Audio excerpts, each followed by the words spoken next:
আসসালামু আলাইকুম। এখন দেখবেন সংবাদ শিরোনাম।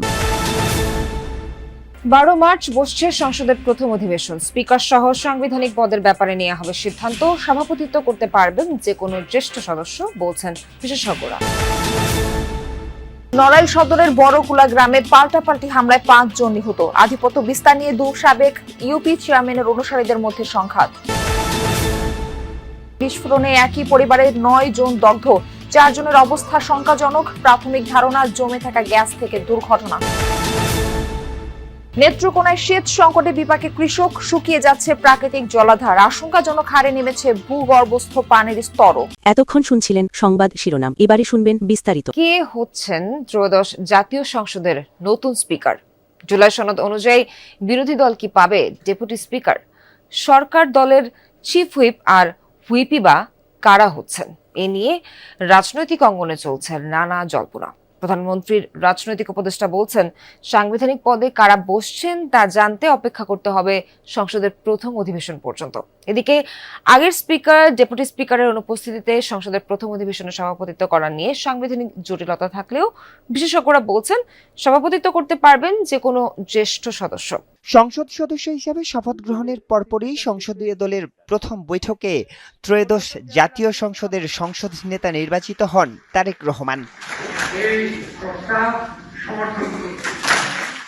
তবে এখনো স্পিকার, ডেপুটি স্পিকার, সংসদ উপনেতা, চিফ হুইপ এবং হুইপ পদে কাউকেই নির্বাচন করেনি দলটি। স্পিকার হিসেবে আলোচনায় আছেন দলটির সিনিয়র নেতা ডক্টর খন্দকার মোশাররফ হোসেন, ডক্টর আব্দুল মঈন খান এবং অ্যাডভোকেট জয়নুল আবেদিনের নাম।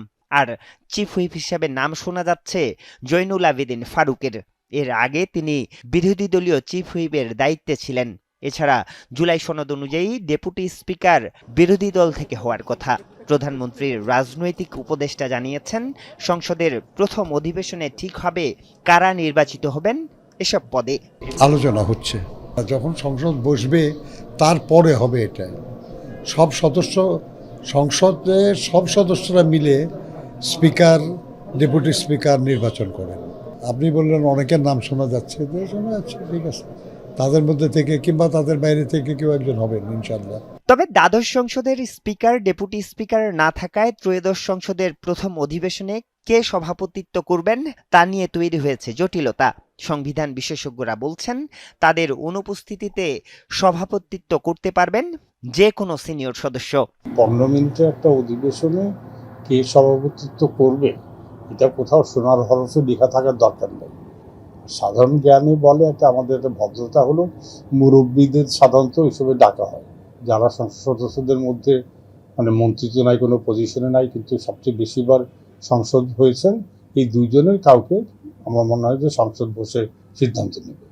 সংবিধান অনুযায়ী সংসদ নির্বাচনের ফলাফল গেজেট আকারে প্রকাশের 30 দিনের মধ্যে। সদর উপজেলায় আধিপত্য বিস্তারের জেরে দুপক্ষের পাল্টাপাল্টি হামলায় বাবা ছেলে সহ 5 জন নিহত হয়েছে। এই ঘটনায় আহত হয়েছে আরো 3 জন। উপজেলার সিঙ্গাশোলপুর ইউনিয়নের বড়কুলা গ্রামে এই ঘটনা ঘটে। পুলিশ জানায়, সিঙ্গাশোলপুর ইউনিয়নের সাবেক চেয়ারম্যান খায়রুজ্জামান মোল্লার সাথে আধিপত্য বিস্তার নিয়ে সাবেক ইউপি চেয়ারম্যান উজ্জ্বল শেখের বিরোধ দীর্ঘদিনের। এরই জেরে আজ ভোরে খায়রুজ্জামানের লোকজন হামলা চালায় উজ্জ্বল শেখের লোকজনের উপর। এতে ঘটনাস্থলে নিহত হন বড়কুলা গ্রামের খলিল শেখ, তার ছেলে তাহাজুদ শেখ ও প্রতিবেশী ফেরদৌস শেখ। পরবর্তীতে উজ্জ্বল শেখের লোকজন পাল্টা হামলা চালায় খায়রুজ্জামান মোল্লার অনুসারীদের উপর। এতে আহত হয় বেশ কয়েকজন। আহতদের উদ্ধার করে হাসপাতালে নিয়ে গেলে মারা যান ওশিকুর ফকির নামে একজন। দুপুরে চিকিৎসাধীন অবস্থায় মৃত্যু হয় ফেরদৌস শেখের ছেলে মুন্না শেখের। পরিস্থিতি নিয়ন্ত্রণে ঘটনাস্থলে রয়েছে পুলিশ ও সেনাবাহিনী। 3 জন মার্ডার হয়ে গেছে। এখানে লোকজনের মধ্যে একটু উত্তেজনা আছে। 3 জন এই গ্রুপের, একজন ওই গ্রুপের। তো এলাকায় উত্তেজনা আছে। আমরা এখানে আমাদের পুলিশ এবং ইন্টেলিজেন্সের লোক থাকবে, যাতে করে ফার্দার কোনো আর মারামারির ঘটনার সৃষ্টি হতে না পারে। আমরা অবশ্যই যারা এই ন্যাক্কারজনক ঘটনার সাথে জড়িত তাদের প্রত্যেককে আমরা গ্রেফতার করবো এবং আইনের আওতায় আনবো। বর্তমান পরিস্থিতিতে একটু জানতে চাই, সেখানকার সার্বিক পরিস্থিতি সব মিলে জানাবেন। যারা জড়িত তাদের ধরার বিষয়ে আইন শৃঙ্খলা বাহিনী কি বলছে, এই বিষয়ে একটু জানতে চাই। যেমনটি আপনি বলছিলেন, নড়াইল সদর উপজেলা সিঙ্গাশোলপুর ইউনিয়নে কিন্তু দীর্ঘদিন ধরে আধিপত্য বিস্তারকে কেন্দ্র করে দুটি গ্রুপ রয়েছে।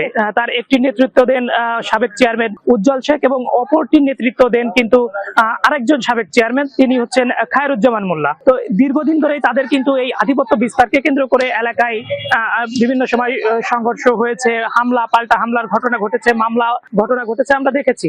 তো আজ ভোর রাতে কিন্তু খায়রুজ্জামান মোল্লার যেই লোকজন রয়েছে তারা আতর্কিতভাবে হামলা চালায় সাবেক চেয়ারম্যান উজ্জ্বল শেখের কয়েকজন লোকজনের বাড়ির উপরে।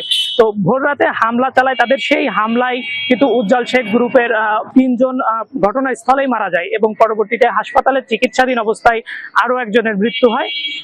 অপরদিকে তাদের উপর হামলার পর তারা যে প্রতিরোধ করেন, সেই প্রতিরোধের মুখে কিন্তু অপর পক্ষের যারা হামলাকারী ছিলেন তারা কিন্তু কয়েকজন আহত হন। তাদের একজন পরবর্তীতে হাসপাতালে নেওয়ার পর আহত অবস্থায় মারা যান।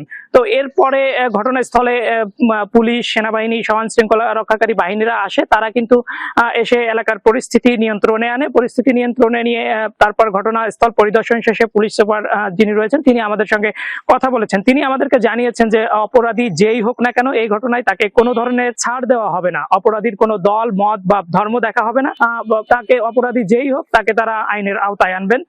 চট্টগ্রামের হালি শহরে একটি বাসায় বিস্ফোরণে নারী শিশু সহ একই পরিবারের 9 জন দগ্ধ হয়েছেন। এর মধ্যে 4 জনের অবস্থা আশঙ্কাজনক। ভোরে হালি শহরের এইচ ব্লকের এসি মসজিদ সংলগ্ন এলাকায় এই দুর্ঘটনা ঘটে। ফায়ার সার্ভিস জানায় ভোর 4:30টার দিকে হালিমা মঞ্জিল নামে একটি 6তলা ভবনের 3য় তলার একটি হঠাৎ বিস্ফোরণ হয়। বিস্ফোরণের পর ওই ঘরে আগুন ধরে যায়। খবর পেয়ে ঘটনাস্থলে যান ফায়ার সার্ভিসের সদস্যরা। প্রায় 2 ঘন্টার চেষ্টার পর তারা আগুন নিয়ন্ত্রণে আনেন। তবে ফায়ার সার্ভিস ঘটনাস্থলে পৌঁছানোর আগে দগ্ধ ব্যক্তিদের উদ্ধার করে হাসপাতালে নিয়ে যান স্থানীয় বাসিন্দারা।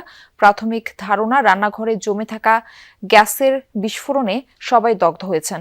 স্থানীয়রা বলছেন ওই বাসায় এলপিজি সিলিন্ডার ব্যবহার করা হয়। কোনো কারণে চুলা থেকে গ্যাস লিক হয়ে রান্নাঘরে গ্যাস জমে যায়। হাসপাতালে যারা ভর্তি আছেন তাদের মধ্যে 4 জনের অবস্থা আশঙ্কাজনক এবং যে ঘটনাস্থল, যে ভবনটিতে যে ভয়াবহ বিস্ফোরণের ঘটনা ঘটেছে সেই ভবনটিতে আমরা রয়েছি। আমরা একটু ভবনের ভেতরের দৃশ্যটা, একটু যে ফ্ল্যাটটিতে এই বিস্ফোরণের ঘটনা ঘটেছে সেই ফ্ল্যাটের দৃশ্য যদি একটু দেখাতে চাই।